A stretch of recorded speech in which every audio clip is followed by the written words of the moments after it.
Oi, estamos aqui novamente com mais um convidado especial, porque aqui buscamos sempre trazer o melhor para vocês, para nós, adentrar mais sobre a comunidade surda, como é a área profissional, os tradutores e intérpretes de Libras e sobre os surdos também. E hoje eu estou com esse convidado, Diego Herbert, que já foi meu professor e hoje colega de profissão, que é uma referência para muitos que estão na área. Então, hoje vamos conversar um pouco sobre a sua formação, como que se deu, os desafios. Ele vai compartilhar conosco um pouco da sua experiência, pois ele tem muito para nos ensinar.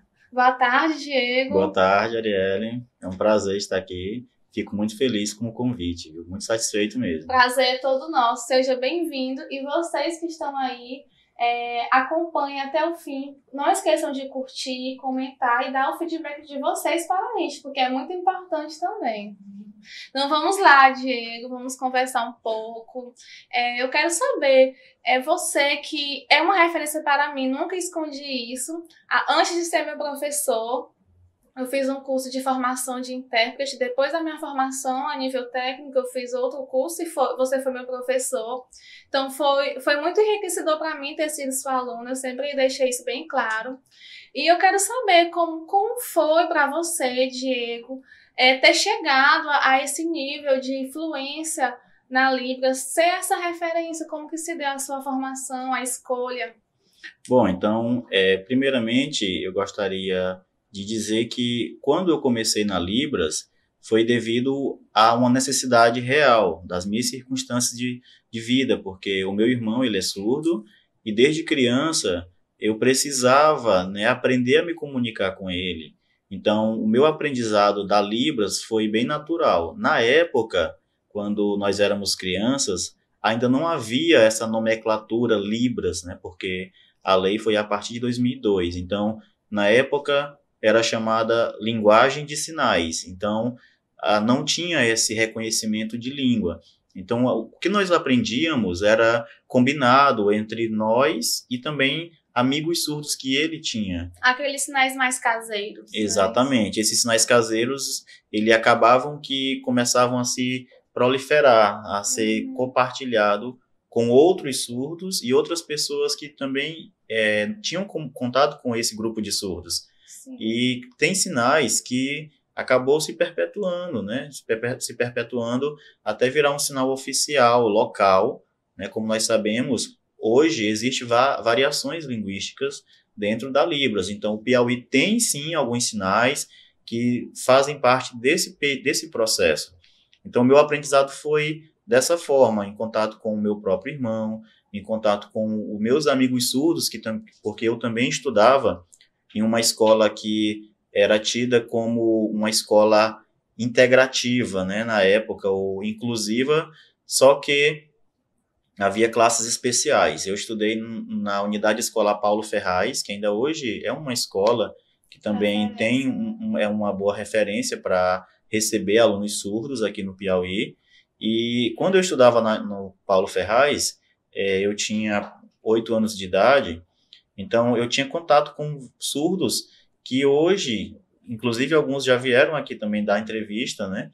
Como a Kelly, o Marcos Patrício, a gente interagia lá na escola Paulo Ferraz, nós éramos crianças lá e interagíamos, então esse meu contato com eles na infância me deu uma boa base para o meu conhecimento de Libras, para me tornar uma pessoa que eu me considero bicultural em termos do português e da Libras, pelo o contato intenso que eu tive com a língua de sinais durante o meu crescimento todo, minha adolescência.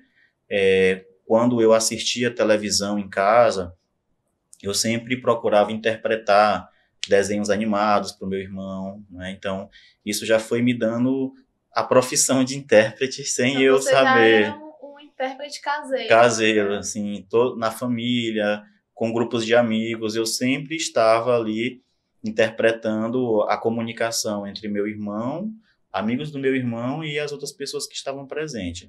Agora, me tornar um profissional mesmo, habilitado, com reconhecimento documental, vamos dizer assim, foi a partir de 2006, quando eu participei como intérprete na organização do ProLibras, né, que foi o primeiro ProLibras que teve, aqui no Brasil foi em 2006, e eu fui convidado para ser fiscal intérprete, então lá foi minha primeira experiência profissional reconhecida, né, por meio de documentação, né, meu primeiro registro como intérprete.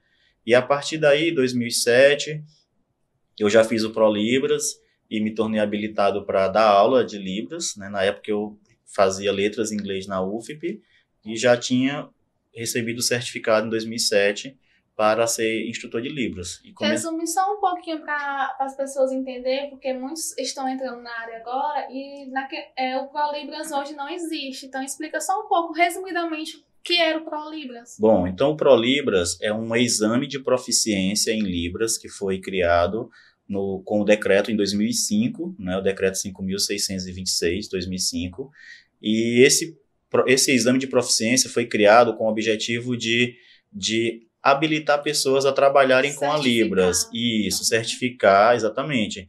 E reconhecer a habilidade dessas pessoas para garantir que elas pudessem trabalhar como um caráter emergencial, porque na época não tinha formação em letras Libras, não tinha formações de intérpretes, mas existiam pessoas que tinham conhecimento que já podiam contribuir para essas funções. Então, a pessoa que fizesse o ProLibras já recebia um certificado que a habilitava a trabalhar profissionalmente ou como tradutor-intérprete ou como professor ou instrutor de Libras. Só que o ProLibras ele teve um período de vigência, né, até 2015. Então, esse projeto do ProLibras ele já foi dado como encerrado. Teve muitos, Diego, profissionais que hoje estão atuando, mas que conseguiram essa formação através do ProLibras? Conseguiram a certificação? Teve muitos? Isso. Nos seletivos e concursos que tiveram por volta de 2007, 2009, até 2010, a maioria das pessoas que conseguiam entrar tinham a certificação do ProLibras na época. Só que a partir de 2010, que nós tivemos a primeira formação de intérpretes aqui em Teresina, né, no Piauí, então os alunos dessas formações de 2010, que se formaram mesmo no curso de tradução e interpretação, que inclusive eu quero até aproveitar a oportunidade e parabenizar a Lúcia Souza, como vocês sabem, né, o sinal da Lúcia é esse. A Lúcia, ela hoje está em Brasília, trabalhando na EBC, mas ela foi a pioneira no projeto de curso de formação de intérpretes aqui do Piauí. Então, eu tive o grande privilégio de dar continuidade ao trabalho dela. Ela formou 2 turmas, uma em 2010 e uma no final de 2011, até que ela foi aprovada, destaque em primeiro lugar a nível do Brasil, nível Brasil. Foi a primeira classificada para trabalhar na EBC, e hoje que honra, né? A Lúcia, inclusive, é uma pessoa assim, que eu tenho como uma grande referência para mim. O que seria a EBC? A EBC ela é a empresa responsável pela comunicação do governo brasileiro com o resto do Brasil. Tipo, todo pronunciamento do governo tem que ser feito pela EBC. Está lá hoje, e ela está lá como intérprete. Inclusive, ela também faz parte da interpretação e tradução dos programas da TV Brasil, né, que é uma TV também governamental. Então, assim, a Lúcia, ela fez esse projeto pioneiro e em 2011 ela me pediu para dar continuidade aos cursos que ela iniciou. Então, de 2011 até 2017, eu estive nesse mesmo projeto fundado por ela, criado por ela, nas formações de tradução e interpretação. Então, assim, para mim foi uma grande honra e uma grande alegria poder contribuir com a formação de novos intérpretes, não só lá do CAIS, né, que é o Centro de Capacitação dos Profissionais de Educação e Atendimento às Pessoas com Surdez, que é da SEDUC, né, Sim, que é credenciada da SEDUC, mas o SENAC também, né, teve um grande destaque na formação de intérpretes. A nível técnico. Isso. Inclusive você, né, foi uma das pessoas que saiu dessa formação e também... Fui da primeira turma do curso técnico. Isso, e também quero até parabenizar a pessoa da Ana Cristina, que foi ela a supervisora pedagógica que criou esse curso técnico, né, que foi uma das pioneiras em criar esse projeto, e a Ana Cristina também foi uma das primeiras alunas da Lúcia lá no curso de 2010, né, e a Ana Cristina, ela fez esse projeto do SENAC, que foi pioneiro no Brasil, foi, né?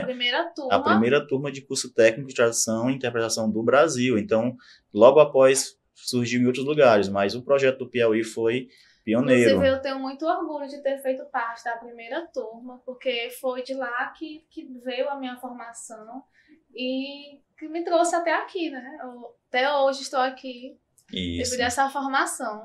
Verdade. Então, assim, aqui no Piauí, ou aqui em Teresina, podemos dizer mais especificamente, nós temos esses lugares, né, no caso, o CAIS e o SENAC como pioneiros na formação de tradutores e intérpretes, e posteriormente também, no caso, uma escola privada, que é o Libracenter,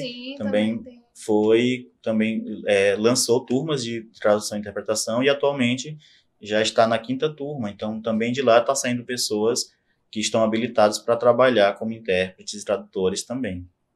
Hoje é relevante, Diego, a diferença em quantidade mesmo de profissionais. Hoje a procura é maior pelas pessoas já entender realmente a importância de se ter essa formação. As pessoas hoje buscam mais o interesse surge mais já por conhecer, já saber como é o mercado, por quererem estar contribuindo hoje na acessibilidade, na inclusão da pessoa surda. Como é que você vê hoje? Considerando naquele tempo até hoje, como é que você vê? Nós percebemos um grande progresso na quantidade de pessoas interessadas em contribuir com a inclusão. Isso é algo assim muito animador. Quando a gente faz uma retrospectiva, aí começa a pensar há 10 anos atrás como era a situação, 15 anos atrás, a quantidade de profissionais, tradutores e intérpretes, ela tem crescido, e pessoas também que querem aprender a se comunicar com surdos, que têm mais interesse em aprender um novo idioma, no caso a Libras, né? Isso tem, assim, tem melhorado muito, até mesmo o acesso das pessoas surdas ao ambiente acadêmico. Hoje, a quantidade de surdos que fazem parte de um curso na universidade, estão realizando o seu sonho de se formar, eles já têm mais facilidade. Por quê? Porque a quantidade de profissionais, tradutores e intérpretes tem crescido, e esses profissionais eles estão sendo inseridos nesses lugares para estar permitindo essa intermediação, né, esse suporte pedagógico, né, e também eliminando essa barreira da comunicação. Claro que a nível de educação a gente percebe, né, esse crescimento, mas quando a gente vai para a área da saúde, para serviços públicos, aí nós já percebemos uma grande carência. As instituições ainda não estão tendo essa preocupação de inserir no seu quadro de funcionários profissionais habilitados para traduzir ou interpretar, não é, para as pessoas surdas. Por exemplo, você chega num banco hoje, você não encontra um profissional habilitado para receber um surdo que queira resolver algum problema lá ou criar uma conta. Você chega num hospital, não tem pessoas, médicos ou enfermeiras ou atendentes que possam atender essa pessoa surda em Libras. E a pessoa surda tem que procurar alguém da família, algum amigo para acompanhar. E às vezes é muito difícil. Até porque, né? nem sempre o surdo tem condição também de pagar um intérprete, que se ele não tem um amigo que é intérprete, ou não tem algum parente que saiba Libras, ou algum amigo, ele às vezes não tem essa condição de pagar o intérprete, né? Então, é mais uma obrigação do setor privado, setor público, garantir essa acessibilidade para eles. E tem lei, né? Tem lei que garante isso, tem a lei da acessibilidade, que é de 2000, e até hoje a gente percebe uma grande falta de respeito por essa lei. E, por exemplo, para uma pessoa surda que quer viajar, que é um direito que o cidadão tem de viajar, de se deslocar de um lugar para o outro, um surdo chega numa rodoviária, chega num aeroporto, não tem acessibilidade, tem muitas informações sonoras no aeroporto que o surdo perde. Não são acessíveis. Não são acessíveis. Então, o Ministério Público ele precisa ficar mais atento a essas leis e cobrar das instituições públicas essa acessibilidade, porque a lei já existe. O que falta mesmo é o respeito pelo cidadão e pelos direitos que nós temos garantido. E as pessoas surdas também, não só pessoas surdas, mas de outras deficiências, elas precisam de mais atenção, né? Então, isso é o que está precisando para melhorar mais ainda. Falta mais um engajamento da comunidade surda, entenderem mais o seu direito e receber também, aceitar o seu dever e cobrar mais também do poder público? Você acha? A comunidade surda, ela se torna, assim, os mais interessados, porque o direito é deles, né? Então, eles precisam, sim, se mobilizar mais, se esforçar para cobrar mais do poder público, né? Eles precisam ir ao Ministério Público, precisam solicitar respostas dos órgãos públicos, por que eles não estão cumprindo com aquela lei. Então, é importante, sim, que haja que haja um despertar isso maior das pessoas mais interessadas. No caso aqui, a própria comunidade surda e os profissionais intérpretes também estão dispostos a dar esse apoio, porque eles vão precisar dessa intermediação da comunicação. Então, fica esse incentivo à comunidade surda a procurar o cumprimento dos seus direitos, dessas leis, dessas políticas públicas que vão trazer muitas melhorias para todos, inclusive os mais novinhos que estão chegando agora. Tem crianças surdas que precisam de mais atenção, né, e eles já vão ser mais beneficiados com o cumprimento dessas leis. Muito bom esse incentivo, né, esse despertar, porque como você falou, as leis já estão postas, né, o que precisa é ter mais uma cobrança e também surgir mais leis, né? Exatamente. Mais adaptações. Diego, e em relação à fluência, que hoje eu vejo você como uma pessoa muito fluente, em relação a Libras mesmo, na atuação profissional como tradutor e intérprete de Libras, eu lhe considero muito fluente.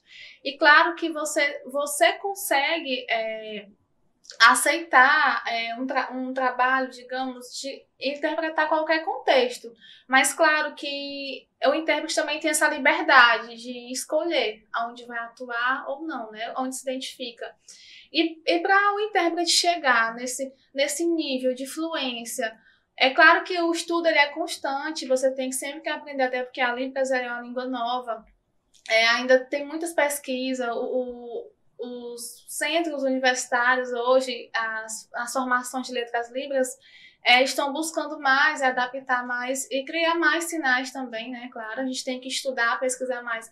Mas como para poder chegar nesse nível de fluência, você acredita que existe um determinado tempo ou é com experiência? Como é que se dá? Isso. A fluência em Libras ou em qualquer outro idioma, ela se dá... Você até pode falar em relação a qualquer outro idioma, porque o Diego, além de dominar a língua de sinais, a Libras, ele também domina outras línguas, né? Assim, exatamente. Eu sempre tive uma paixão por idiomas, né? E, assim, aprender inglês, espanhol, chinês. Então, a Libras foram, assim, línguas que me abriram muitas portas. Quando você aprende uma nova língua, sua mente se abre para novas oportunidades, para uma nova cultura, você começa a ver o mundo de uma forma diferente. E se você deseja aprender um novo idioma, você, com bastante disciplina e também com bastante força de vontade, você vai alcançar uma fluência em pouco tempo. O que você precisa é dos recursos necessários de acordo com a sua forma de aprender, porque existem formas diferentes de aprender. Pessoas que aprendem mais ouvindo, pessoas que aprendem mais falando, outras com música, filmes. Então, a partir do momento que você se conhece e sabe como é que você aprende mais rápido e o que é que lhe atrai com mais facilidade, você começa a escolher recursos e estratégias que vão lhe trazer o conhecimento de forma mais rápida e mais significativa. Então, assim, a fluência, ela vai sim chegar se você continuar focando no seu processo de aprendizado. E com a experiência que eu tenho tido na área de idiomas, em 4 meses, 6 meses, existem pessoas que são bem focadas e conseguem um nível de fluência bem elevado, exatamente. Até na Libras mesmo? Na Libras também. Intérprete de Libras é possível? Aqui em Teresina mesmo, nós temos exemplo de pessoas que desenvolveram uma fluência a nível de interpretação bem rápido, né? Eu posso até citar, por exemplo, né, teve o Cleves, né, o Cleves Valdo Pinheiro. Ele é uma pessoa que ele cresceu muito rápido na área da Libras, ele se desenvolveu muito rápido e se tornou intérprete muito rápido também, né? A Joselita também, a Joselita, né, ela também foi assim, uma pessoa que teve um desenvolvimento muito rápido. Então, exemplos como esse faz a gente perceber que sim, é possível. E quando vai para a parte de outros idiomas também, existem outros exemplos de pessoas que focam, por exemplo, tem jovens que hoje em dia, através de jogos, conseguem aprender inglês com muita facilidade. Não é? Tem jovens que gostam de ler livros paradidáticos, tem pessoas que gostam de músicas, séries em inglês, né? Então, todos esses recursos se aplicam a qualquer idioma. E com a Libras também você hoje tem o YouTube. No YouTube tem muitos vídeos em Libras interessantes, conteúdos, né, que estão lá traduzidos para Libras ou estão produzidos em Libras. Então, se uma pessoa está aprendendo Libras, ela pode estar utilizando esses recursos para absorver mais conteúdo. E também é muito importante que ela tenha contato com a comunidade surda, Sim. com os nativos, vamos dizer assim, porque ela, através desse contato, vai adquirir a cultura surda, ela vai entender como é a forma de pensar de um surdo e também ela vai poder ter mais oportunidades de dialogar, de conversar e melhorar, assim, a sua fluência em Libras, com esse contato também com as pessoas surdas, que é essencial. Muito bem. Então, a formação do tradutor e intérprete de Libras, a fluência, ela requer mais do que só aprender aquele vocabulário, ela exige mais do que você aprender todos os vários sinais, diversos contextos, ou exige algo mais? Para você ser um tradutor e intérprete de línguas de sinais, vai muito mais além do que ter vocabulário, porque existem tipos de proficiências, né? Proficiência é quando você adquire uma habilidade em um idioma voltado para uma área ou contexto específico. Tem pessoas que têm uma boa proficiência na comunicação, sabem Libras e conseguem se comunicar muito bem com qualquer surdo ou com o usuário, né, o ouvinte de Libras. Mas se essa pessoa ela for levada para traduzir ou interpretar um trabalho, por exemplo, um vídeo ou uma palestra, ela já talvez não consiga interpretar porque ela não desenvolveu essa técnica de passar as informações de uma língua para outra de forma simultânea.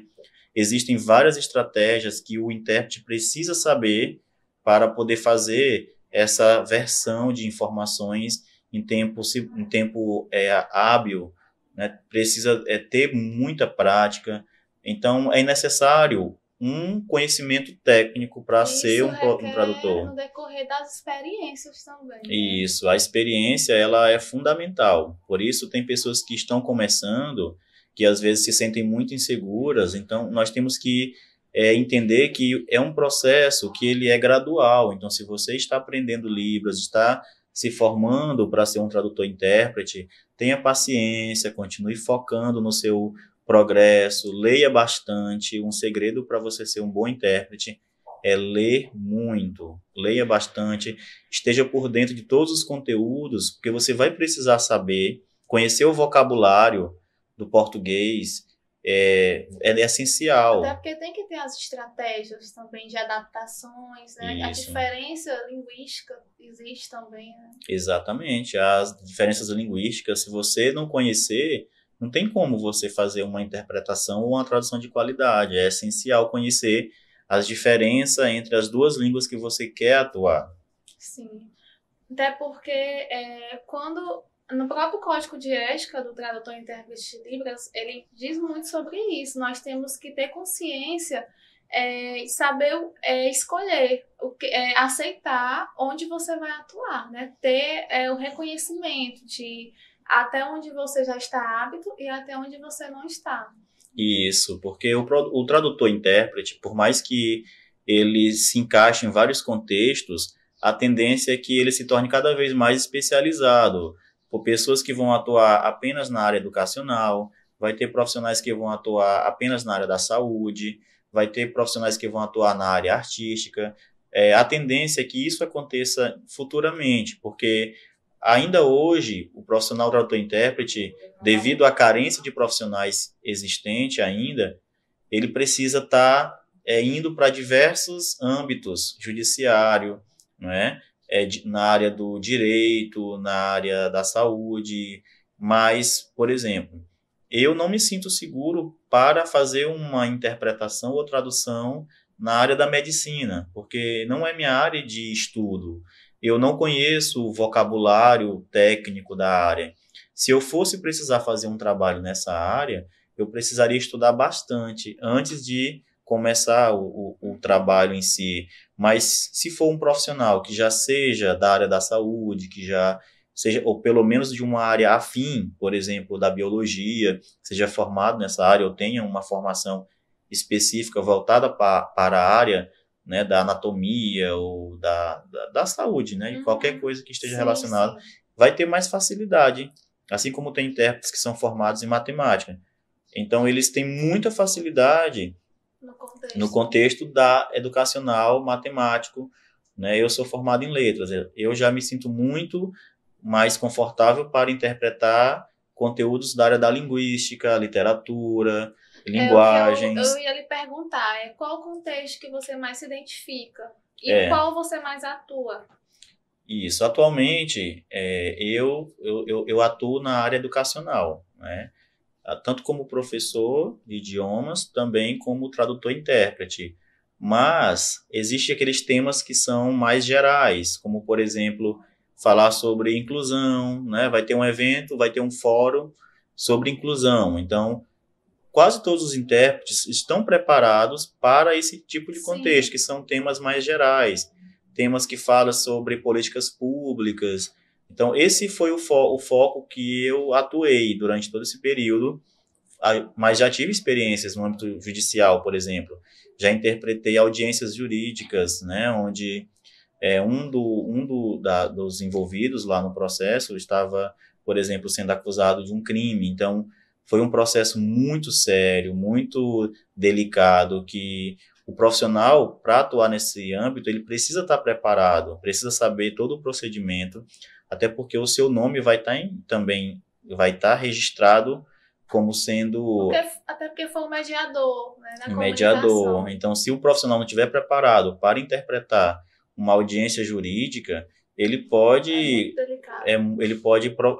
influenciar no resultado da audiência judicial, e alguém pode ser punido injustamente. Então, é muito delicado. A responsabilidade do intérprete é muito grande. Então, assim, é um profissional que precisa ser mais reconhecido, precisa ter mais valorização, porque o trabalho de intérprete não é fácil, é um trabalho muito delicado, principalmente no âmbito educacional, que o progresso educacional desse aluno vai depender muito do trabalho do profissional intérprete. Então, é essencial que as instituições responsáveis pela educação, as secretarias de educações, SEMEC, SEDUC, elas precisam olhar mais para esse profissional.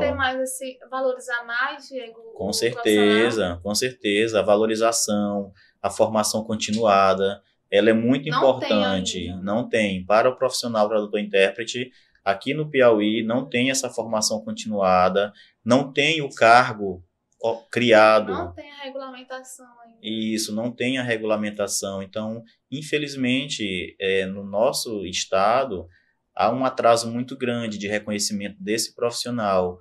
E isso faz com que muitas pessoas, na primeira oportunidade, saiam da profissão ou migrem para outros estados. É uma pergunta que eu ia fazer. O Piauí já perdeu muitos. O município, Teresina, porque estamos aqui falando de Teresina, Piauí.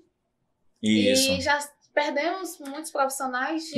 Muitos profissionais bons que viram a oportunidade de concursos públicos em outros estados e foram porque o salário era bem melhor, o reconhecimento, a segurança que esse profissional iria ter como um profissional, né, ali, estatutário ou um funcionário público.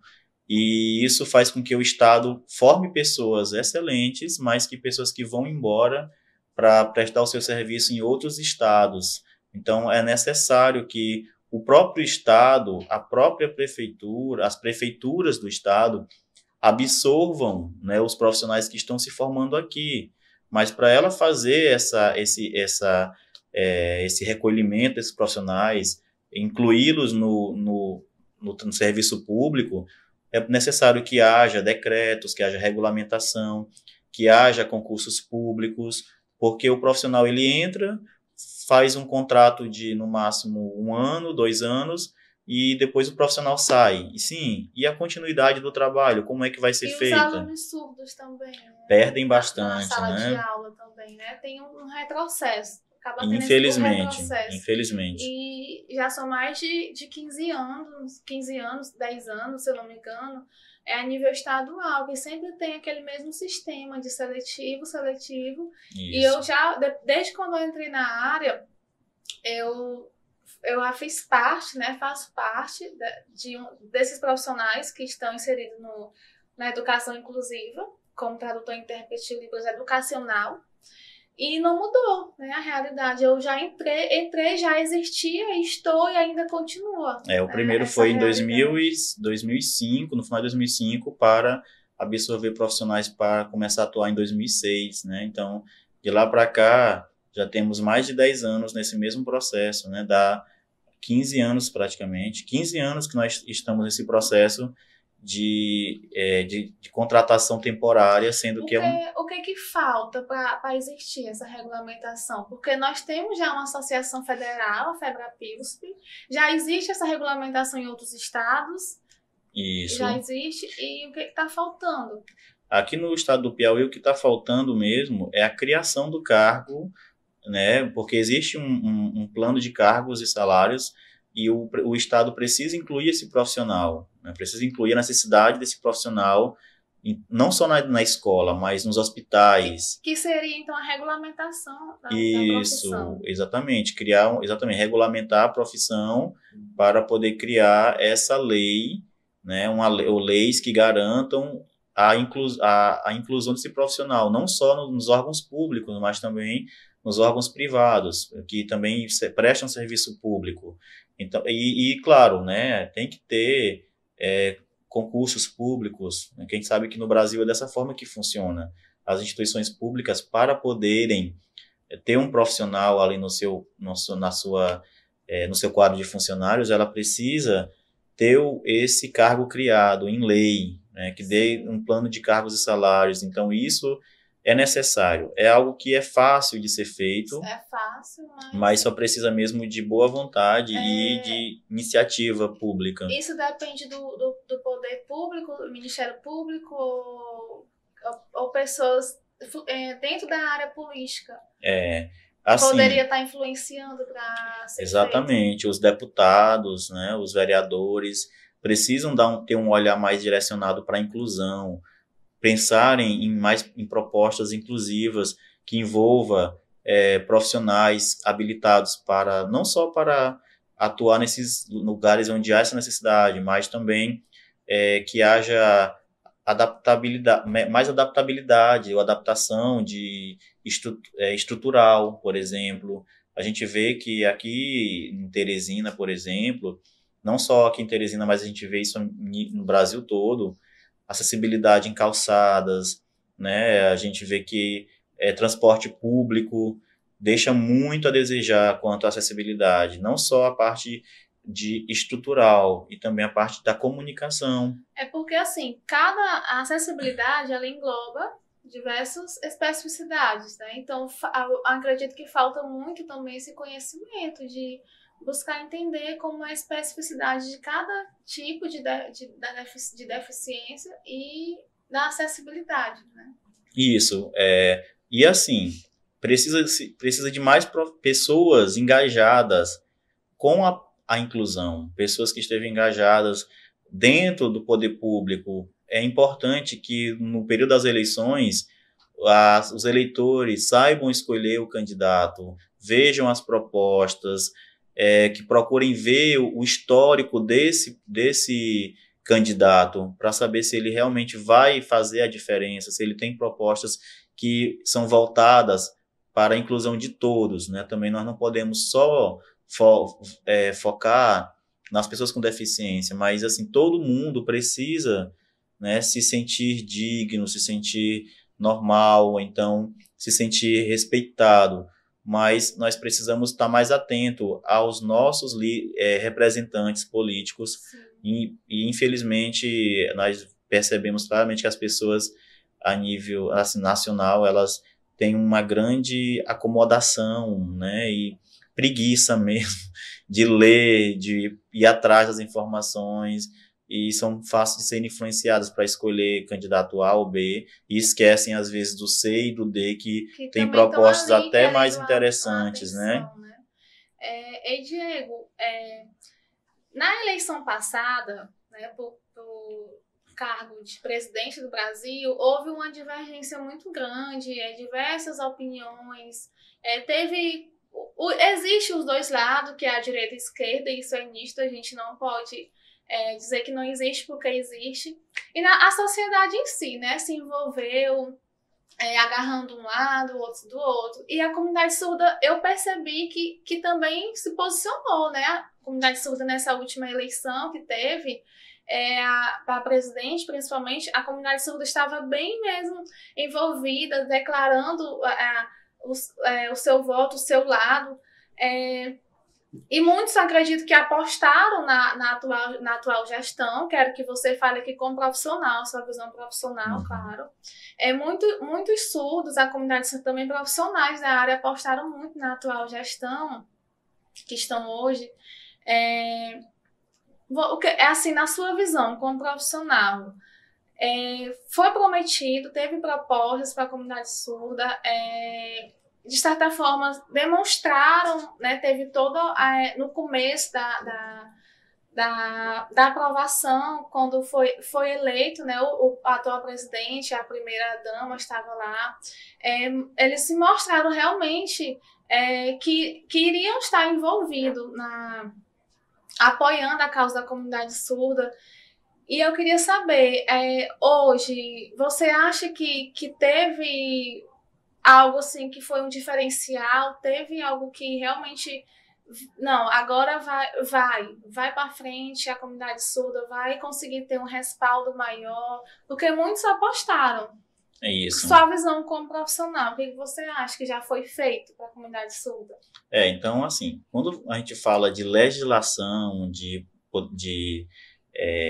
contribuição do governo, nós temos que lembrar que o Brasil é ótimo em criar leis, é ótimo, sempre foi maravilhoso. A legislação brasileira é uma das mais lindas do mundo, mas quando a gente vai para a aplicação dessa lei, aí nós percebemos a verdade por trás de tudo, né? O que está realmente acontecendo na sociedade. Porque se um estrangeiro que não conhece a realidade brasileira pega a nossa lei e vai ler, ele vai achar, esse país é o melhor país do mundo, né? Quero morar, nossa, que lei. Mas na realidade não acontece. Então, da mesma forma, hoje, no governo atual, houve sim criações, no caso, de leis voltadas para o público surdo, né? Inclusive na atual gestão? Já na atual gestão, voltada para a questão da educação bilíngue, que é direito e é o melhor para as crianças surdas, as pessoas surdas. E para o cargo, tradutor e intérprete? Isso, para o cargo, não. Eu não tenho conhecimento de uma lei. Até porque a lei que regulamenta a profissão a nível nacional já existia, né? Isso, mas assim, a gente percebeu até um certo retrocesso, né? Quando se trata da lei voltada para o profissional. Isso. Para garantir esse profissional no ambiente, no ambiente educacional, ou ele fazendo parte do poder público, houve um retrocesso nesse governo. Infelizmente, houve a exclusão de alguns cargos.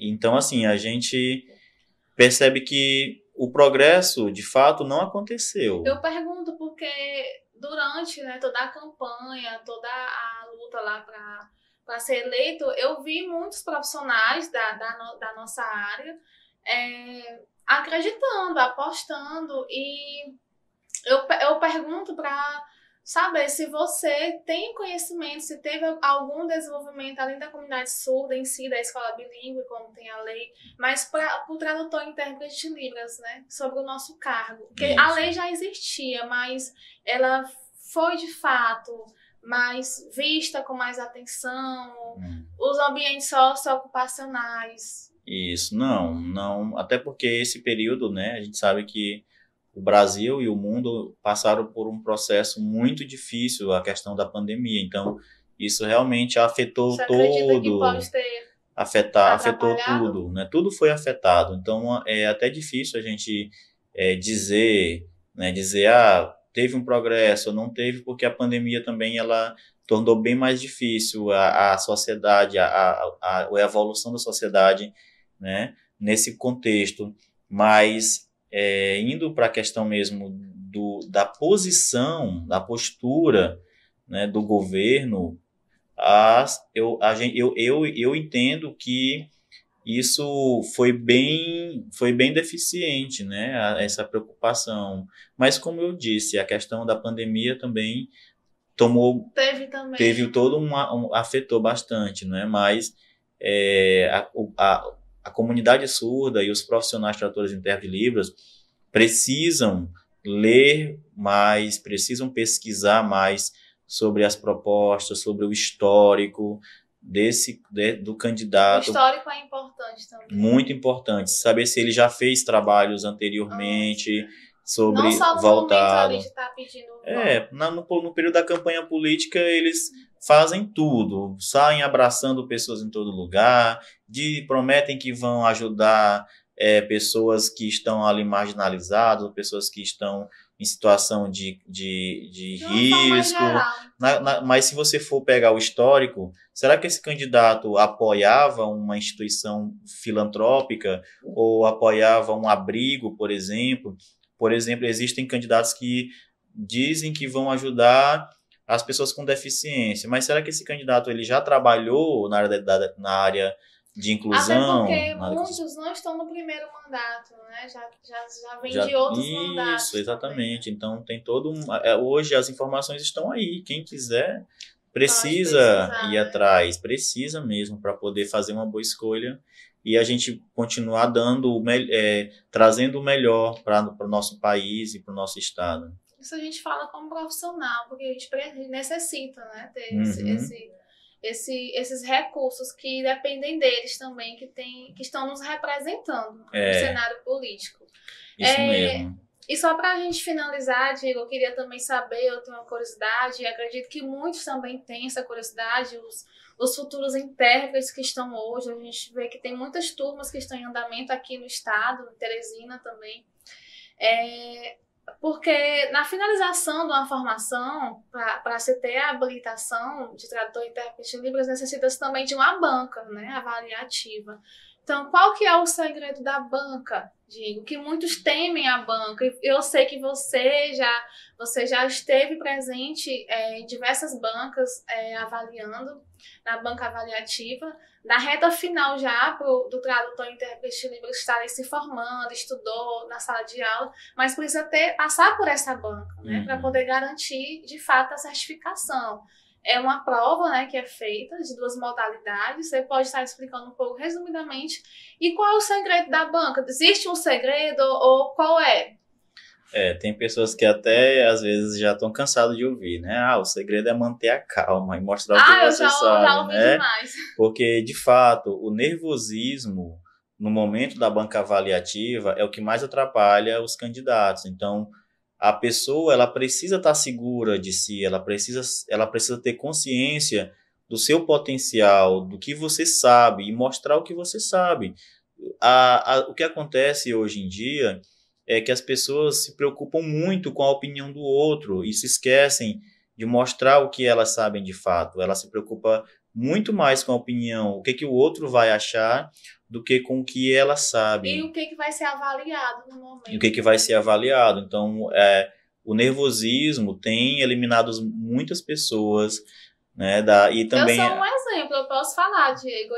Porque assim, existe a banca avaliativa não só na formação, mas também para concurso, né? O concurso, nos concursos públicos, a forma de avaliar, tem a parte prática, também tem essa banca.